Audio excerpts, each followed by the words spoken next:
भारत में बागाती कृषि चल रही थी अपनी। तो इसी क्रम में आज पार्ट 2 में अपन ने पार्ट 1 में पहले भारत में बागाती कृषि में अपने भारत के भूगोल में बागाती कृषि में चाय की उत्पादन वितरण, भारत में चाय पड़ी थी कि चाय का भारत में उत्पादन कहाँ होता है, उसका क्षेत्रफल कहाँ फैला हुआ है, भारत में चाय कहाँ उगाई जाती है और चाय की कितनी किस्में हैं।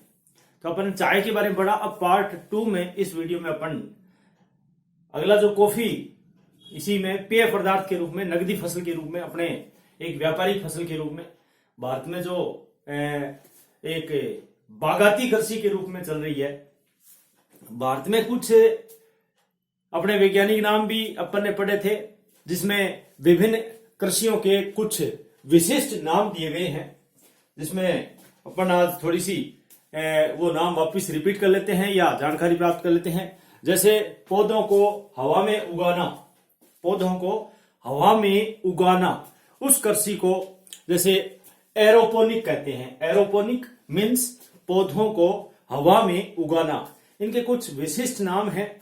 भारत में जो खेती की जाती है, भारत में जो कृषि की जाती है, और उस कृषि के अंतर्गत कुछ विशिष्ट नाम दिए गए हैं। उन विशिष्ट नामों में जैसे एरोपोनिक अर्थात जो पौधे हवा में उगाए जाते हैं उसको एरोपोनिक के नाम से जाना जाता है।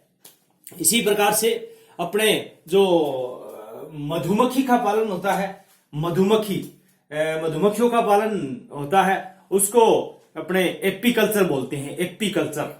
एपीकल्चर मधुमक्खी का पालन एपीकल्चर कहा जाता है। वैज्ञानिक नाम है। काफी बार छोटे से छोटे कंपटीशन के एग्जाम से लेकर के बड़े से बड़े वैज्ञानिक नाम या विशिष्ट नाम आते हैं कि एपीकल्चर में किसको सम्मिलित किया जाता है। तो उनमें जैसे कीट पालन है, मधुमक्खी पालन है, तो मधुमक्खियों का पालन किया जाता है। और इन मधुमक्खी का जो अपने जिसको बोलते हैं अपने बी कीपिंग, इसको बी कीपिंग जैसे बोलते हैं, मधुमक्खी पालन, उसको अपने एपीकल्चर के अंतर्गत रखते हैं। और जो कृषि बागाती कृषि के रूप में आती है, बागान के रूप में आती है, प्लांटेशन के रूप में आती है, जैसे चाय है, कॉफी है, तंबाकू है, ये सारी बागाती कृषि आती है। तो बागाती कृषि के अंदर हॉर्टिकल्चर कहा जाता है। तो अपने ये जो पार्ट 1 और पार्ट 2 जो वीडियो चल रहा है, अपना जो चाय और अपना कॉफी,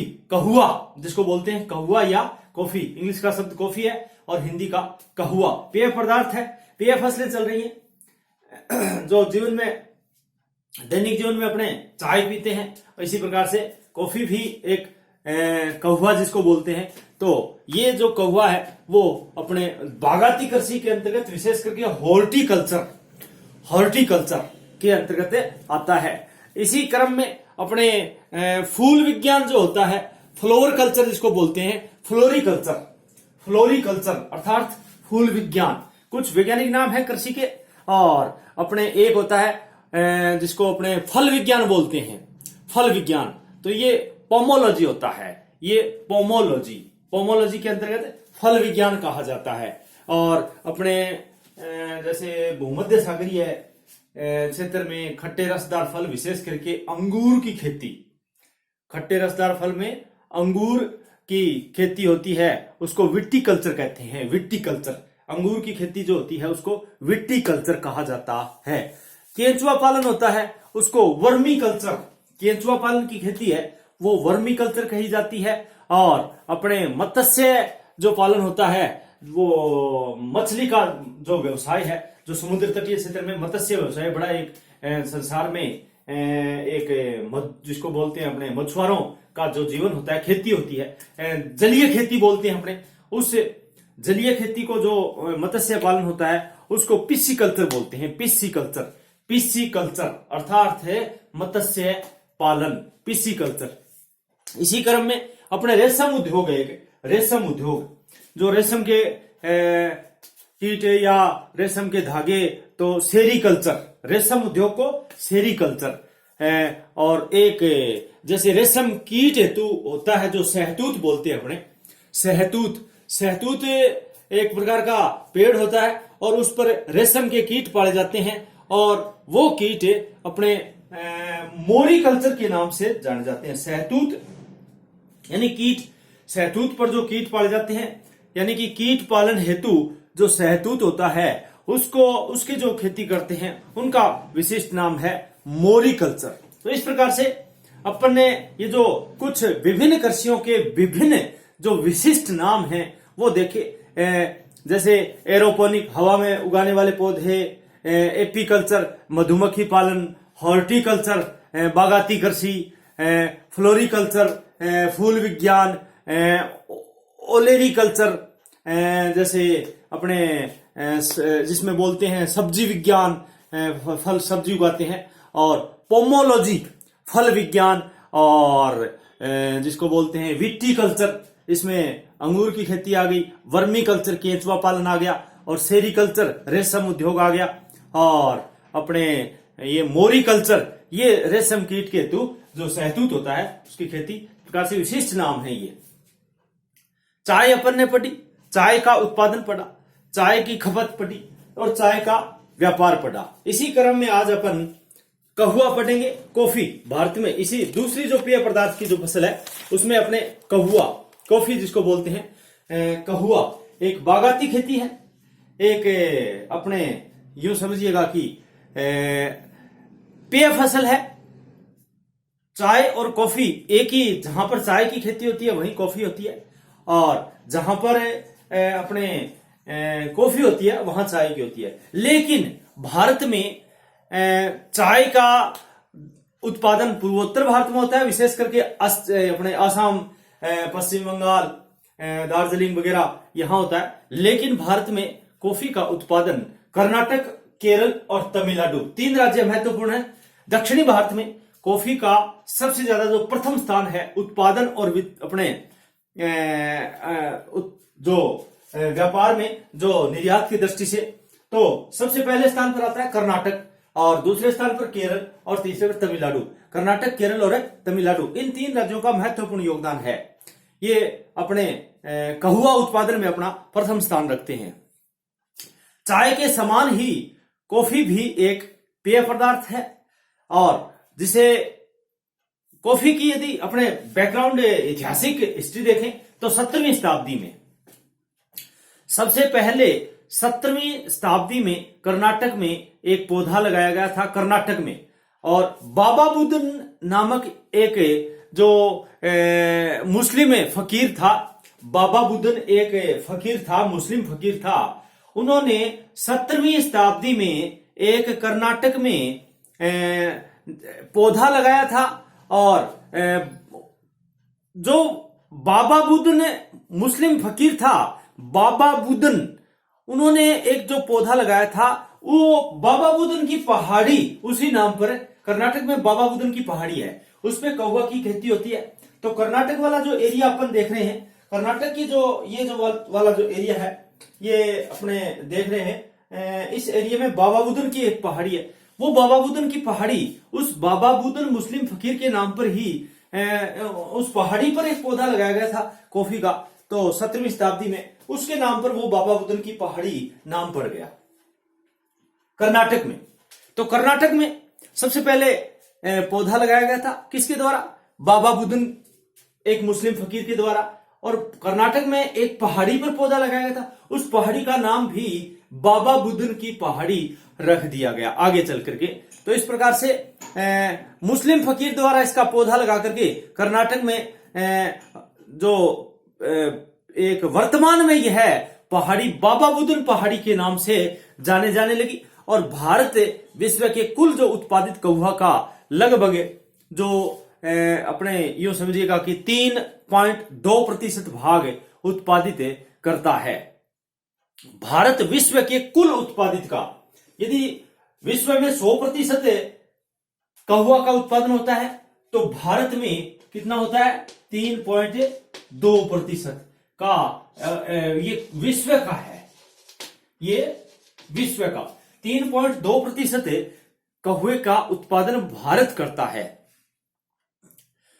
जिसका 2/3 भाग विश्व के अन्य देशों को निर्यात कर दिया जाता है। 3.2% भाग तो टोटल विश्व का उत्पादित करता है और इसका 2/3 भाग जो जितना भारत उत्पादित करता है कहवा या कॉफी, उसका 2/3 भाग दूसरे देशों को भेज देता है, निर्यात कर देता है, बेच देता है। चाय की तरह ही कहवा उत्पादन की कुछ भौगोलिक दशाएं हैं, जिसमें तापमान।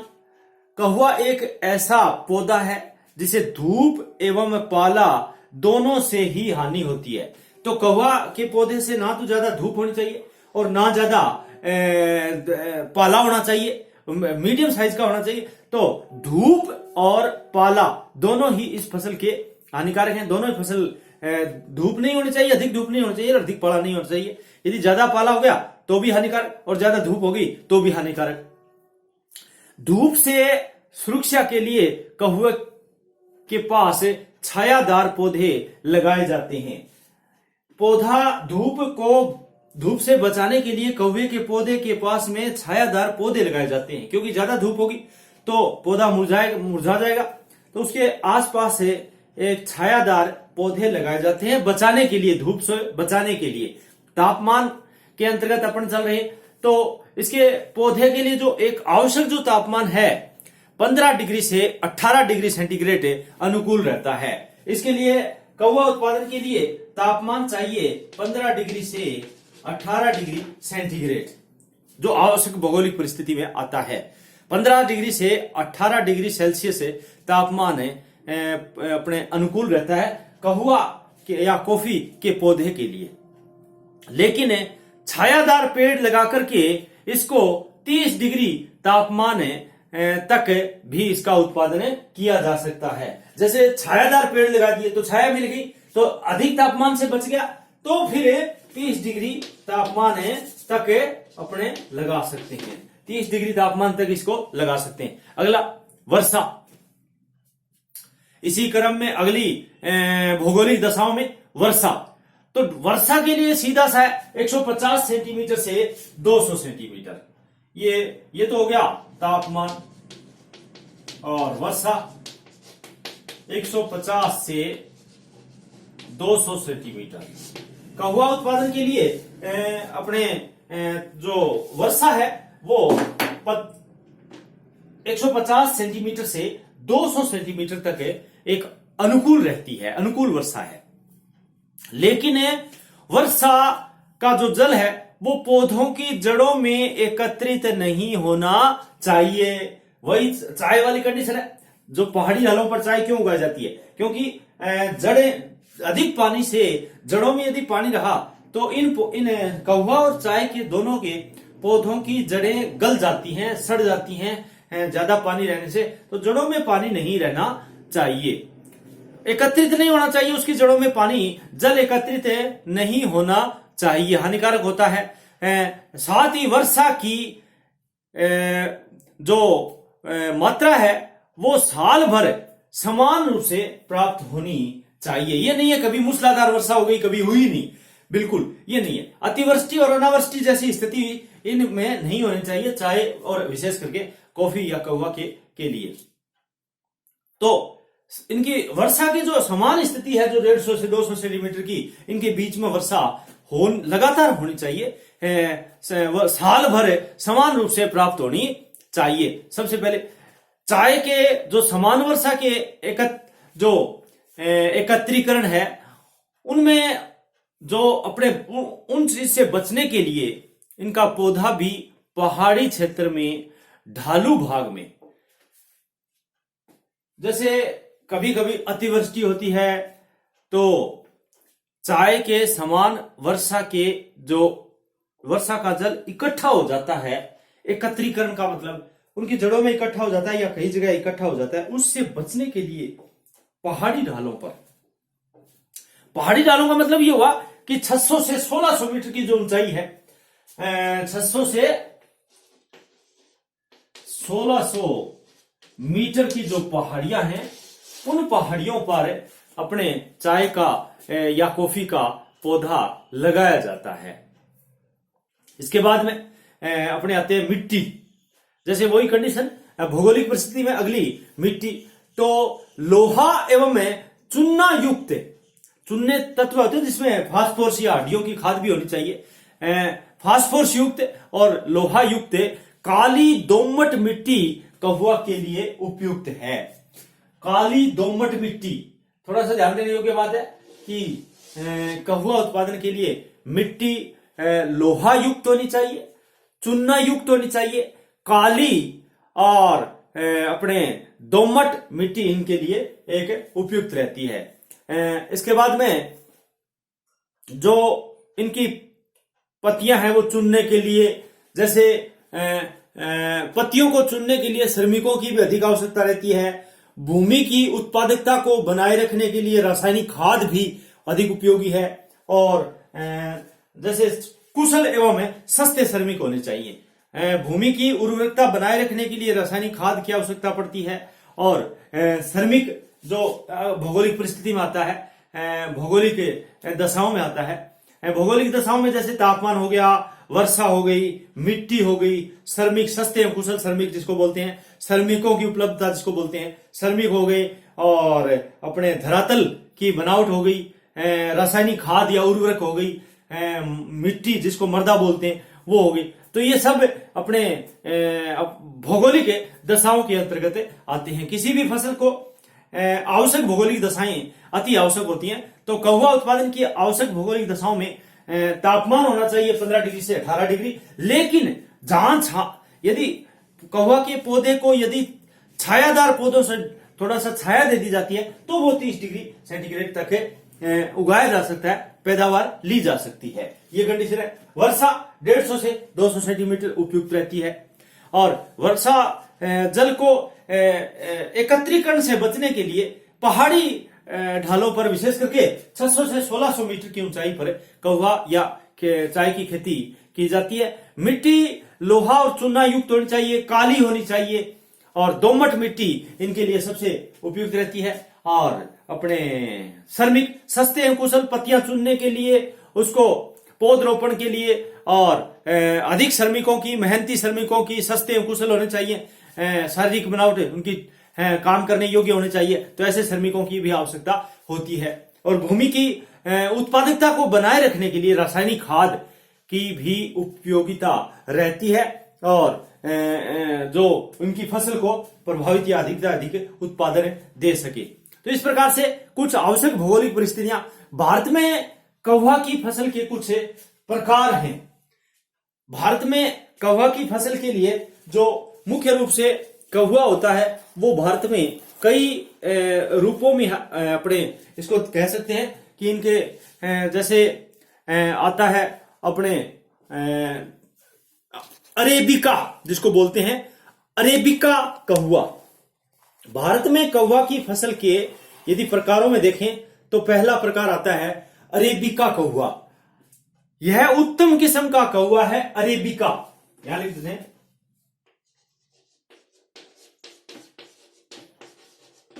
अरेबिका कहुआ, ये पहला प्रकार है। भारत में जो कहुआ होता है यह उत्तम प्रकार का होता है। उत्तम प्रकार की एक ये अरेबिका नाम की एक प्रजाति है। कहुआ की फसल के प्रकारों में अरेबिका उत्तम किस्म का कहुआ, और अधिकतर 750 से 1500 मीटर की जो ऊंचाई पर, 750 से 1500 मीटर की ऊंचाई पर जो उत्पादित किए जाने वाला पौधा है, उत्पादित किया जाता है। और भारत में कुल उत्पादित कहुआ में इस अरेबिका कहुआ का जो योगदान है वो 48% है। भारत में यदि कुल कहुआ का उत्पादन होता है उसका 48% अरेबिका कहुआ या अरेबिका प्रकार का योगदान है। तो ये पहला जो उत्तम प्रकार का एक कहुआ की वेराइटी जिसको बोलते हैं अपने। और इसी प्रकार के दूसरे क्रम में रोबेस्टा कहुआ, रोबेस्टा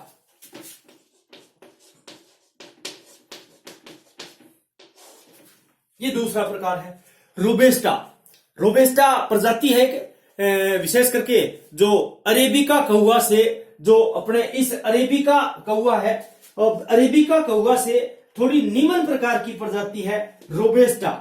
ये जो निम्न प्रकार की है, इससे ये उत्तम प्रकार का है, और उससे थोड़ा सा निम्न कोटि का जो है वो रोबेस्टा प्रकार का सेकंड नंबर पर आता है। फर्स्ट नंबर पर अरेबिका है और दूसरे नंबर पर रोबेस्टा, ये प्रजाति है रोबेस्टा। लेकिन इसमें इनकी अपेक्षा इनमें रोग कम लगते हैं, रोबेस्टा में रोग बहुत ही कम लगते हैं। प्रति हेक्टेयर उत्पादन भी अधिक होता है और कुल उत्पादन के जो क्षेत्र है उसका 52% ये देखा जाए तो इसे रोबेस्टा का होता है। 52% इस रोबेस्टा का रोग कम लगता है, प्रति हेक्टेयर उत्पादन इसका ज्यादा होता है, और कुल जो क्षेत्र है उसका यदि देखा जाए तो 52% और अरेबिका का 48%। इसी क्रम में तीसरा अपने लाइबेरिका कहुआ बोला जाता है। लाइबेरिका, लाइबेरिका मैं यहां लिख देता हूं, लाइबेरिका, लाइबेरिका तीसरी प्रजाति है ये लाइबेरिका कहुआ, ये तीसरे नंबर पर आती है। भारत में इसका बहुत ही कम का मतलब भारत में ये मात्र 10% लाइबेरिका किस्म का कहुआ उगाया जाता है। कम उत्पादन होता है और निम्न श्रेणी का कहुआ होता है। भारत में यदि देखा जाए तो कहुआ उत्पादक राज्यों में कर्नाटक, केरल और तमिलनाडु का प्रथम स्थान है। कर्नाटक, केरल और तमिलनाडु, कर्नाटक, केरल और तमिलनाडु, यानी कर्नाटक, केरल और तमिलनाडु, इन तीन राज्यों का सबसे महत्वपूर्ण स्थान है किसमें, कहुआ उत्पादन में। कर्नाटक, केरल और तमिलनाडु में सबसे ज्यादा कहुए का उत्पादन होता है। कहुआ सबसे 1 नंबर पर कर्नाटक, 2 नंबर पर केरल और 3 नंबर पर है तमिलनाडु। कर्नाटक में देखें तो कहुआ उत्पादन में इस राज्य का भारत में लगभग एकाधिकार प्राप्त है। एकाधिकार प्राप्त है, सबसे ज्यादा यही होता है, जो कुल उत्पादन का 68%।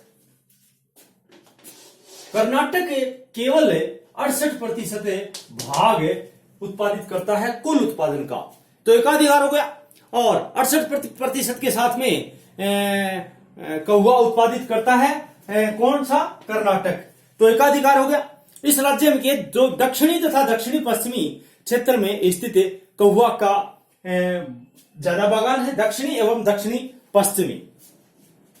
मुख्य जो कहुआ उत्पादक जो क्षेत्र हैं इसमें अपने कर्नाटक में तो चिकमंगलूर, शिमोगा, हसन और किडामू तथा माड्या और मसूर, इन क्षेत्रों में सबसे ज्यादा कहुआ होता है। चिकमंगलूर, अपने मैसूर और अपने इसमें शिमोगा, ये क्षेत्रों में ज्यादा होता है। केरल में कोझिकोड, और केरल में कोझिकोड, कन्नूर जिला है, कोझिकोड है, अपने मल्लापुरम है, पालघाट है, इन क्षेत्रों में कहुआ उत्पादन सबसे ज्यादा होता है। और सबसे ज्यादा जो भारत का उत्पादन 20% के साथ में सेकंड नंबर पर ये कर्नाटक में 68%, केरल में 20%।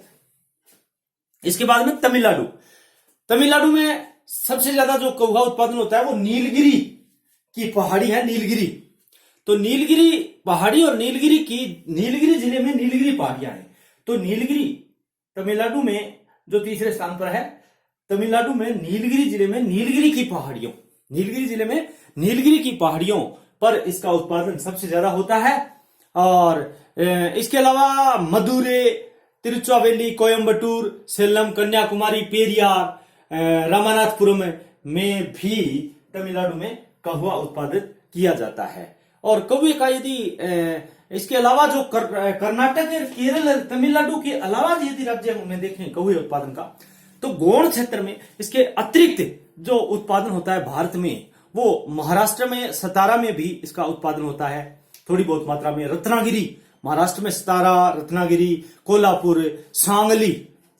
महाराष्ट्र में सतारा, सांगली, कोल्हापुर, रत्नागिरी और आंध्र प्रदेश के विशाखापट्टनम जिला, आंध्र प्रदेश का विशेष करके विशाखापट्टनम जिला में भी कौवा उत्पादन है। हाल ही में कौवे का उत्पादन किया जाने लगा है अभी अभी। महाराष्ट्र में सतारा, रत्नागिरी, कोल्हापुर, सांगली और आंध्र प्रदेश में विशाखापट्टनम में हाल ही में इसका प्रारंभ उत्पादन किया गया है। अब यदि निर्यात की दृष्टि से कौवे का देखें, कॉफी का जो निर्यात किया जो दृष्टि से देखें इसका, तो भारत कुल उत्पादित कौवे का 25% भाग स्वयं उपयोग करता है। भारत में यदि टोटल कौवा होता है उसका तो 25% तो भाग है वो स्वयं उत्पादित करता है, खुद उपभोक्ता है, खुद उसका स्वयं उपयोग करता है 25% भाग, यानी भारत कुल उत्पादित कौवा का 25% भाग स्वयं उपयोग करता है। और इसके अलावा जो 75% बच गया, शेष बचा जो 75% जो कौवा है वो विदेशों में निर्यात कर दिया जाता है। तो भारत में कुल उत्पादित का 25% तो खुद स्वयं उपयोग करता है और 75% विदेशों में निर्यात कर दिया जाता है। भारत में उत्पादित कौवा का निर्यात रूस, भारत में कौवा होता है जहां पर केरल, कर्नाटक, तमिलनाडु और आंध्र प्रदेश के जिले देखे अपन ने, महाराष्ट्र के इसमें अपन ने ये महाराष्ट्र के जो सतारा, रत्नागिरी, कोल्हापुर, सांगली में हाल ही में अभी उत्पादन शुरू हुआ है। इनमें सभी भारत में टोटल कौवे का जो उत्पादित जो होता है उसका निर्यात रूस में सबसे रूस भेजते हैं। कनाडा, भारत में निर्यात किए जाने वाले 75% जो कौवा प्रतिशत निर्यात करते हैं उसमें किन किन देशों को भेजा जाता है? भारत में कौवा रूस को भेजा जाता है, भारत में कौवा अपने कनाडा को भेजा जाता है, ब्रिटेन को भेजा जाता है और स्वीडन को भेजा जाता है, नॉर्वे को भेजा जाता है और अपने पोलैंड को भेजा जाता है, फ्रांस को भेजा जाता है, जर्मनी को भेजा जाता है। इसका मतलब यूरोपीय कंट्री, यूरोपीय देश को निर्यात करते हैं। थोड़ा सा ध्यान देने योग्य बात है कि भारत में उत्पादित कौवा का निर्यात रूस, Canada, Britain, Sweden, Norway, Poland, France, Germany और इसके अलावा ऑस्ट्रेलिया और इराक, ऑस्ट्रेलिया और इराक अपने अरेबियन कंट्री में इराक को भी निर्यात कर दिया जाता है। ऑस्ट्रेलिया और इराक इत्यादि देशों में इसका निर्यात किया जाता है। भारत को कौवा निर्यात में, भारत को कौवा निर्यात में जो प्रतिस्पर्धा एक कंपटीशन है वो ब्राजील, दक्षिण अमेरिका में सबसे बड़ा देश ब्राजील से प्रतिस्पर्धा करनी पड़ती है। कहने का मतलब है कि दुनिया में यदि कौवा उत्पादन में यदि स्थान आता है तो ब्राजील में सबसे ज्यादा कौवे का उत्पादन किया जाता है। तो भारत को यदि प्रतिस्पर्धा की बात आती है, कंपटीशन की बात आती है, तो भारत विश्व में जो है वो कौवा निर्यात में, भारत को कौवा निर्यात में यदि प्रतिस्पर्धा की बात आती है तो भारत को कौवा निर्यात में ब्राजील से प्रतिस्पर्धा करनी पड़ती है। तो ये था अपना कौवा, भारत में कॉफी या कौवे का उत्पादन, वितरण और व्यापार जिसको बोलते हैं अपने निर्यात और आयात। तो आयात तो करता नहीं है भारत में कौवा होता है उसका 25% स्वयं उपयोग कर लेता है और 75% विदेशों को निर्यात कर देता है। आयात अपने को नहीं करना पड़ता है और विश्व में सबसे ज्यादा कौवा उत्पादन में ब्राजील है, उससे कंपटीशन थोड़ा सा प्रतिस्पर्धा करनी पड़ती है। बाकी ये रूस को भेजता है, पोलैंड को भेजता है, जितने भी अपने स्वीडन है, नॉर्वे है, अपने ऑस्ट्रेलिया है, इराक है, इन देशों को निर्यात करता है भारत। तो आयात अपने कौवे का करते नहीं है और भारत केवल निर्यात करता है। कौवा पर्याप्त है कर्नाटक में, केरल में, तमिलनाडु में, अपने इसमें जो महाराष्ट्र में और आंध्र प्रदेश में, इन राज्यों में कौवे की खेती होती है तो पर्याप्त है, और जो 25% स्वयं उपयोग कर लेता है, शेष 75% का निर्यात करता है। तो अगले जो अपने पेय पदार्थ में अगले वीडियो में करेंगे। इस वीडियो में अपन ने केवल, पिछले वीडियो में अपन ने चाय की पेय फसलें में, और इस वीडियो में अपन ने कौवे या कॉफी का उत्पादन और वितरण, जिसको बागाती कृषि के अंतर्गत आते हैं, तो इसका अपन ने देखा। अगले वीडियो में अगली पेय फसल जिसमें तंबाकू है, इनका अपने जिक्र करेंगे। धन्यवाद।